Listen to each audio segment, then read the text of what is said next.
कुछ दिन बाद हम नए घर में शिफ्ट हो गए। माँ और बहनों ने मिलकर घर की सफाई की और हमने सप्ताह भर में नया घर बसा लिया। जिस दिन सारी सेटिंग पूरी हो गई, घर जगमगाने लगा। साधारण साज सज्जा के बावजूद घर बहुत अच्छा लग रहा था। बहनों ने रसोई में कड़ी मेहनत की। मैं टब में पानी भरकर नहाता था और माँ दिन भर हाथ की कैंची से घास काटती रहती थी। उन्हें बागवानी का बहुत शौक था, इसलिए घर बहुत जल्दी निकल गया। हमने अभी तक आसपास की आबादी को ध्यान से नहीं देखा था, न ही निवासियों के बारे में जानना चाहा था। हम सभी बहुत संतुष्ट और खुश थे। वह पहली बार था जब सबसे छोटी बहन बाथरूम में नहा रही थी। उसके शरीर और मुंह पर साबुन लगाया और पानी बह गया। उसने दरवाजे से अम्मी को आवाज लगाई और अम्मी दौड़ी चली आई। उन्होंने कहा, कहीं कोई वाल्व बंद हुआ होगा, नहीं तो हर नल से पानी आ रहा है। अम्मी ने बाल्टी भरकर उसे पानी दिया। जब वह शॉवर से बाहर निकली तो एमी ने बाथरूम के नल की जांच की। जैसे ही उसने नल खोला तो पानी बहुत तेजी से आने लगा। माँ ने नल ठीक से न खोलने के कारण अपनी बहन को डांटा। अम्मी ने नल बंद कर दिया और बाहर जाने लगी, तभी नल फिर से खुल गया। माँ को बहुत आश्चर्य हुआ कि नल अब ठीक से बंद हो गया है। अम्मी वापस गई और नल बंद कर दिया, लेकिन नल बंद नहीं हुआ। मान लीजिए नल वॉशर क्षतिग्रस्त हो गया है। उन्होंने नीचे से वाल्व बंद कर दिया। पानी रुक गया। जैसे ही वे बाहर निकलने लगे, शॉवर खुल गया और पानी बरसने लगा। उस बाथरूम के नल में कुछ गड़बड़ है, माँ ने बुदबुदाया। मैं थोड़ा सा प्लम्बर हुआ करता था। मैंने सभी नलों की जांच की और वे ठीक थे। सभी में पानी आ रहा था और बंद करने पर बंद हो रहा था। हम लोगों ने बात पर ध्यान नहीं दिया और अपने अपने काम में लग गए। 2-4 दिन बाद वह बाथरूम में अपना चेहरा धो रहा था, तभी नल बंद हो गया। मैंने हर नल की जांच की और शॉवर या टब के नल से कोई पानी नहीं आ रहा था। बेसिन का नल भी बंद था। मैं बाहर चला गया और अपना चेहरा धोने के लिए दूसरे बाथरूम में चला गया। मैं नल बंद करके बाहर जा रहा था, तभी नल अपने आप खुल गया और तेजी से पानी निकलने लगा। जब मैं उसे बंद करने के लिए मुड़ा तो नल बंद था। मुझे आश्चर्य हुआ कि मामला क्या है।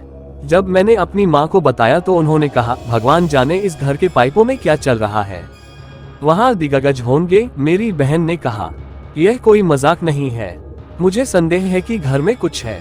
सुबह मैं चाय बना रहा था और मेरी बिल्ली ऐसे बड़बड़ा रही थी मानो उसके सामने कुछ हो। ठीक है, ये फालतू बातें मत करो और अपने पापा के सामने भी कुछ मत बोलना, वे मामले को मुश्किल बना देंगे। अम्मी ने अपनी बहन की ओर घूरते हुए कहा। अगली सुबह मैं चाय लेने के लिए रसोई में गया और देखा कि बिल्ली रसोई के दरवाजे पर खड़ी है और गुर्रा रही है। उसके शरीर का रोम रोम खड़ा हो गया था, उसकी पूंछ फूली हुई थी और वह ऐसी आवाजें निकाल रही थी मानो उसे किसी बात का डर हो। मैंने चारों ओर देखा लेकिन कुछ भी नहीं दिखा। बहन रसोई में खड़ी ये सब देख रही थी। मेरी ओर देखो और बोलो। वह कैसे दिखा भैया, खिला को दिखा कर रही थी, जबकि आसपास एक भी कुत्ता नहीं है जिसे देखकर वह ऐसी आवाजें निकालती हो। कोई अन्य जानवर नहीं, लेकिन भगवान जानता है कि वह क्या देख रहा है। बहन की बात सही थी, मुझे थोड़ा डर लग रहा था। उन्होंने कहा, वहाँ पानी भी नहीं है क्या? सुबह माँ ने मशीन चलाई थी तो टंकी ओवरफ्लो हो गई थी।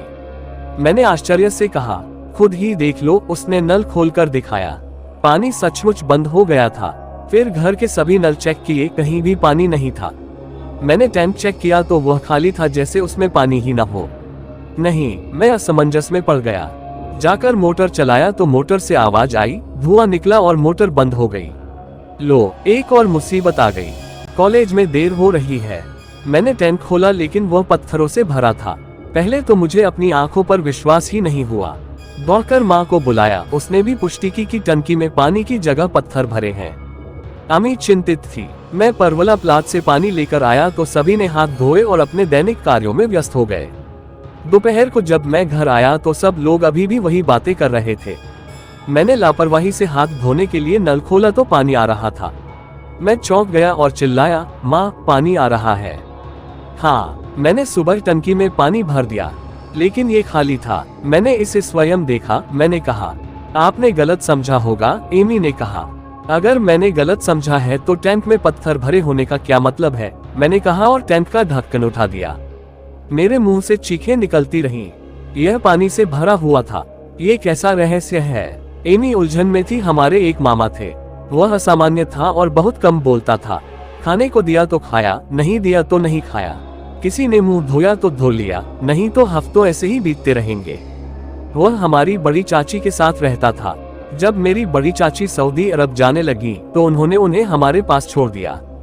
उन्हें आए अभी 2-3 दिन ही हुए थे कि कमरे से उनके चीखने चिल्लाने की आवाजें आने लगी। उस समय सुबह के 4 बजे थे। वे बाथरूम के दरवाजे पर खड़े थे। जैसे बिल्ली किसी चीज को देखकर डर जाती है और उसकी हरकतें खड़ी हो जाती हैं, वैसे ही चाचा के सिर के बाल खड़े हो गए। उनका रंग बिल्कुल सफेद हो रहा था और वे हाथ उठाकर कह रहे थे, ये हमें अंदर नहीं जाने दे रहा है। मैं आगे बढ़ा। माँ, पापा, बहनें सब इकट्ठे हो गए। कौन? अंकल। कौन आगे नहीं बढ़ने दे रहा? मुझे बाथरूम में कुछ नहीं दिखा। ये है, उसके दांत बाहर निकले हुए हैं और उसके सिर पर सींग है। उसने अंधेरे बाथरूम की ओर इशारा किया। इतने दिनों बाद अम्मी ने छंद पढ़ना शुरू किया। मुझे नहीं पता कि मेरे चाचा क्या देख रहे थे। फिर वे अचानक सामान्य हो गए। जिया, जिया, उसने पीला कहा। 3-4 दिन शांति से बीते। मैं दोपहर को लॉन पर बैठा था, तभी अचानक एक सांप मेरे सामने लहराया। मैं डर गया और उठ गया। तभी घास से एक सांप निकला।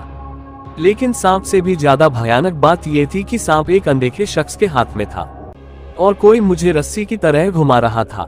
मेरे गले से आवाज भी नहीं निकल रही थी और मैं बैठे बैठे पसीने से नहा गया था। इस घर में जरूर कोई है, कोई शैतान है, कुछ तो है, जरूर है। हमें तुरंत ये घर छोड़ देना चाहिए, मैं सोच रहा था। जब पापा घर में दाखिल हुए तो मुझे गुमसुम हालत में देखकर इधर आ गए। जैसे ही मैंने अपने पिता को देखा, मैं डर के मारे चिल्लाया, सांप! पिताजी कहाँ है? पिता को लगा कि घास में सांप दिख रहा है, लेकिन मैं अंतरिक्ष में देख रहा था और इशारे कर रहा था। पिताजी उस सांप को नहीं देख सके। फिर सांप गायब हो गया। मैंने डरी हुई आवाज में कहा, पिताजी, इस घर से चले जाओ, यहाँ कुछ है। मैं डर के मारे बुखार से पीड़ित हो गया। सभी लोग मेरे चारों ओर इकट्ठे हो गए। पढ़कर माँ फूंकने लगी। पिताजी अनिश्चित भाव से बुदबुदाए, और एक सुंदर सा घर ले लो। आप और आपकी माँ एक दूसरे से प्रेम करते थे। आज भी दफ्तर में एक आदमी ने बताया कि शहर में मकान है, पर तुम वहाँ क्यों गए थे? मैं अब भी डरा हुआ था। ऐसा लग रहा था जैसे कोई सांप मेरे सामने लहराने लगेगा। मैंने कहा, नहीं पापा, हम चले गए। माँ और बहनें मेरे माथे पर गीली पट्टियां रख रही थी। उनमें से किसी ने कुछ नहीं कहा। माँ बिल्कुल चुप थी। जल्द ही हमने पैकिंग शुरू कर दी। जिस दिन हम आखिरी कमरा पैक कर रहे थे, एमी को गेट पर एक महिला मिली। उनके साथ उनका बेटा भी था। वह इस घर के सामने रुकना नहीं चाहती थी। उन्हें तो पता ही नहीं था कि हम शिफ्ट हो रहे हैं। वह माँ से कह रही थी, दीदी, सच पूछो तो मुझे इस घर से बहुत डर लगता है। मेरे बेटे ने मेरे साथ जबरदस्ती की है। वह कहता है कि यह घर वैसे भी बदनाम है। आगे बढ़ो और देखो, 2 महीने से लोग इसमें हैं, किसी को कुछ नहीं हुआ। क्यों? इस घर के बारे में क्या प्रसिद्ध है? मैंने पूछा। बेटा, इस घर में कभी कोई 1 हफ्ते से ज्यादा नहीं रुका। हद तो ये कि घर का मालिक भी नहीं रह सका। वे शहर में दूसरे मकान में रहते हैं। कई बार लोगों को घर किराए पर लेने के लिए धोखा दिया जाता है, लेकिन ये घर भुता है। बगल के प्लाट में भी छाया है। जो लोग इस घर का निर्माण कर रहे थे, उन्होंने 2-3 मजदूरों की मौत के बाद इसे अधूरा छोड़ दिया। मेरा बेटा कहता है कि ये सब कहानियां हैं। मुझे आपसे जुड़ने के लिए मजबूर किया गया है, लेकिन मुझे अब भी डर लगता है। क्या तुम्हें डर नहीं लगता? छोटी बहन चिल्लाते हुए बाहर आई तो माँ जवाब नहीं दे पाई। माँ, सभी नलिकाओं से खून आ रहा है। माँ अंदर भागी। मैं भी अंदर आ गया। किचन का सिंक खून से भरा हुआ था। जिसने भी नल खोला तो पानी की जगह खून आ रहा था। डर के मारे सबका बुरा हाल था। हम लोगों ने उसी दिन इस खूबसूरत घर को खुदा हाफिज कहा था। बाद में अम्मी ने कहा कि उसने फिर से अपना मन बदल लिया है। उसने अबू से कहा था कि वह एक बुजुर्ग व्यक्ति से बार लेगा।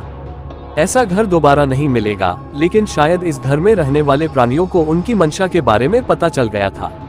इसलिए सभी ने खून देखा और हम घर से निकल गए।